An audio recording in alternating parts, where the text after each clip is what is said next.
একবার ঘুগনি রান্না করো তো বারে বারে বানাবে, তাহলে ভিডিওটা স্কিপ না করে পুরোটা দেখার অনুরোধ রইল। নমস্কার বন্ধুরা, আপনারা দেখছেন cooking house of Anima. Pressure cooker বসিয়ে দিয়েছি, দেখতেই পাচ্ছ। এবার প্রেশার কুকারের মধ্যে আমি অল্প একটু আগে জল দিয়ে দিলাম। টাইটেল আর থাম্বনেল দেখে তো বুঝেই গেছো কী করব। হ্যাঁ, আজকে আমি এই মটর দিয়ে ঘুগনি করব। খুবই ভালো লাগে, ঘরোয়া সব উপকরণ দিয়েই করব। তার জন্য মটরগুলো আমি 6-7 ঘন্টা ভিজিয়ে রেখেছি। এবার মটরগুলো আমি প্রেশারে দিয়ে দিচ্ছি, দেখতেই পাচ্ছ। ভিডিওটি স্কিপ করো না, তাহলে বুঝতে পারবে না আমি কীভাবে করছি। মটরটা আমি সিদ্ধ করে নেব, 3টে সিটি তো দেবই। যদি সিদ্ধ না হয় তাহলে আবার সিদ্ধ হওয়ার জন্য সিটি দিয়ে দেবো।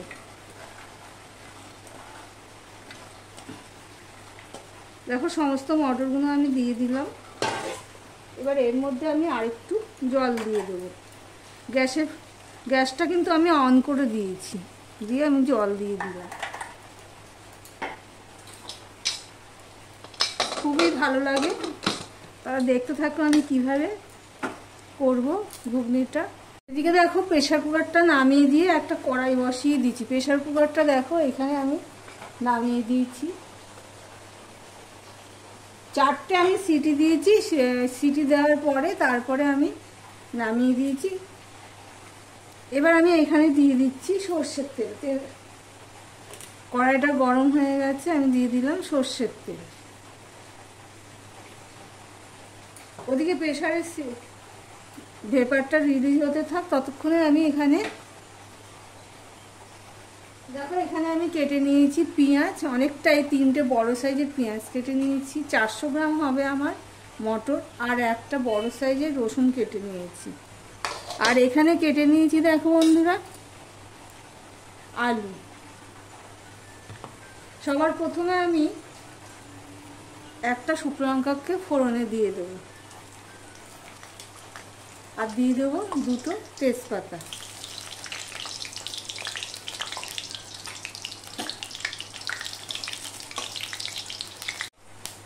দেখো, ফোড়ন হয়ে গেছে, গন্ধ বেরিয়ে গেছে। এবার এই অবস্থায় আমি দিয়ে দিচ্ছি এই রসুন পেঁয়াজটা দিয়ে দেবো।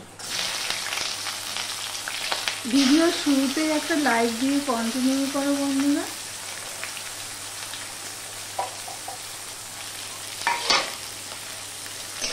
রসুন পেঁয়াজটাকে আমি একটুখানি ভালো করে ভেজে নেব। আমি যেইভাবে ঘুগনিটা করছি এইভাবে যদি তোমরা করে থাকো খুবই ভালো লাগবে। একবার যদি করো তো বারে বারে করবে, খুবই ভালো লাগে খেতে। দেখো বন্ধুরা, রসুন পেঁয়াজটা ভালো করে ভাজা হয়নি, কিন্তু অর্ধেকটা ভাজা হয়ে গেছে। তখনই আমি দিয়ে দিচ্ছি আলুগুলো দিয়েও আমি ভালো করে ভেজে নেব। এবার দিয়ে দিচ্ছি হলুদ, আর দিয়ে দিচ্ছি নুনটা দিলে কি হবে, আলুটা ভাজার মধ্যে অনেকটাই সিদ্ধ হয়ে যাবে। এবার সম্পূর্ণটা আমি ভালো করে মিশিয়ে নেব নুন হলুদ দিয়ে। এবারে আমি এটা ভাজতে থাকবো। একটু ঢাকা দিয়ে দিলাম, তাহলে কি হবে, একটু তাড়াতাড়ি হবে। দেখো, অনেকটাই ভাজা হয়ে গেছে নুন হলুদ দিয়ে। আলুটা প্রায় 50% মতো সিদ্ধ হয়ে গেছে। এবার আমি এখানে দিয়ে দিচ্ছি আদা, প্রায় 2 চামচের মতন হবে। আদাটাও মিশিয়ে নিয়ে আমি একটুখানি ভেজে নেব, যতক্ষণ না আদার কাঁচা গন্ধটা যাচ্ছে ততক্ষণ পর্যন্ত আমি ভেজে নেব। এই পর্যন্ত যারা ভিডিওটি দেখছো, লাইক দিতে ভুলে গেছে, চট করে একটা লাইক করে কন্টিনিউ করো বন্ধুরা। দেখো, সম্পূর্ণটা মিশিয়ে নিয়েছি। এবার আমি এটা মিনিট খানিক ভেজে নেব। মিনিট খানিক ভাজা হয়ে গেলে আমি এখানে মশলা অ্যাড করব। এখানে আমি অল্প একটু হলুদ নিয়েছি, কারণ তখন হলুদ দিয়েছি। 1 চামচ দিয়ে দিয়েছি ঝাল লঙ্কার গুঁড়ো, 1.5 চামচ ধনের গুঁড়ো, আর 1.5 চামচ আমি জিরের গুঁড়ো দিয়ে দিলাম। একটুখানি কষিয়ে নেব মশলাটা। তার জন্য আমি জল দিয়ে দিলাম, দিয়ে আমি মশলাটাকে কষিয়ে নেব, ভালো করেই কষিয়ে নেব। ওইদিকে তোমাদেরকে দেখাচ্ছি আমি মটরটা কেমন সিদ্ধ হয়েছে।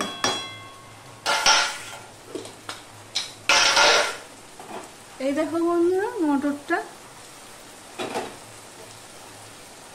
সিদ্ধ হয়ে গেছে। তো আমি দেখেছি, তবুও তোমাদের সামনে দেখানোর জন্য এটা আবার দেখালাম।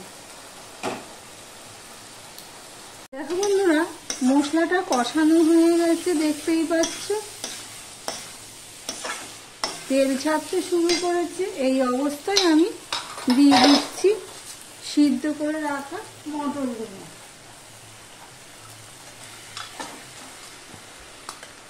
আমার ভিডিওটি যদি ভালো লেগে থাকে প্লিজ লাইক কমেন্ট শেয়ার করে দিও।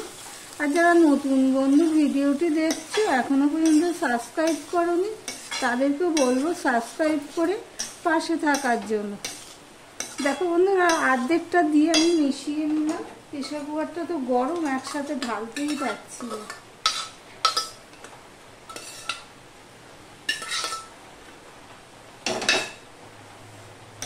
এবার সম্পূর্ণটা ভালো করে দেখো আমি মিশিয়ে নিচ্ছি। ভালো করে মিশিয়ে নিয়ে আমি একটুখানি এটাও কষিয়ে নেব। তাহলে মটরের যে একটা গ্যাসটা গন্ধ থাকে না, সেটাও আর হয় না। কিন্তু তখন একটুখানি নুন দিয়েছিলাম, তাই নুনটা দিয়ে দিলাম। মটর সিদ্ধ করার সময় কিন্তু আমি নুন দিইনি। দেখো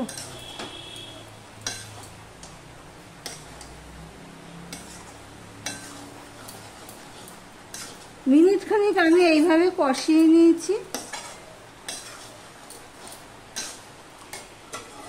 এবার প্রেসার কুকারটা ধুয়ে আমি জল দিয়ে দেবো। তাহলে প্রেসার কুকারটা তো গরম, জলটাও গরম হয়ে রয়েছে, আমি দিয়ে দিলাম।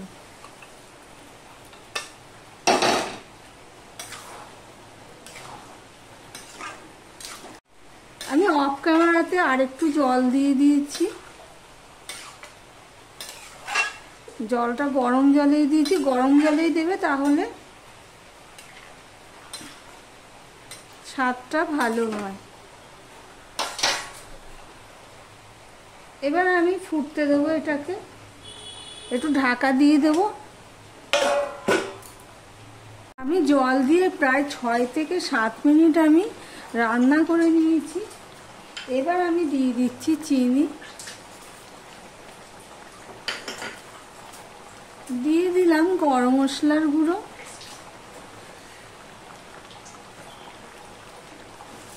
দিয়ে সম্পূর্ণটা দেখো মিশিয়ে নিচ্ছি। এটা কিন্তু ঠান্ডা হলে কিন্তু আরো জমে যাবে।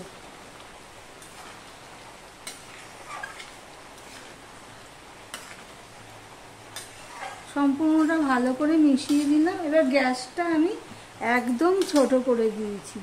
ছোট করে আমি 2 মিনিটের মতন আমি ঢাকা দিয়ে দিলাম। আমি 2 মিনিটের মতন ঢাকা দিয়ে দিয়েছিলাম, তোমাদেরকে বলেছি ছোট করে দিয়ে।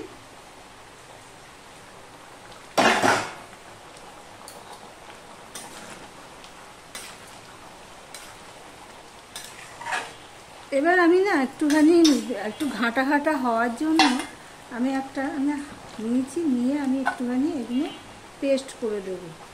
এইভাবে হাতা দিয়ে একটুখানি পেস্ট করে দেবো। তাহলে কী হবে, ঝোলটাও একটু ঘন হবে। দেখো বন্ধুরা, হাতা দিয়ে আমি পেস্ট করে দিয়েছি।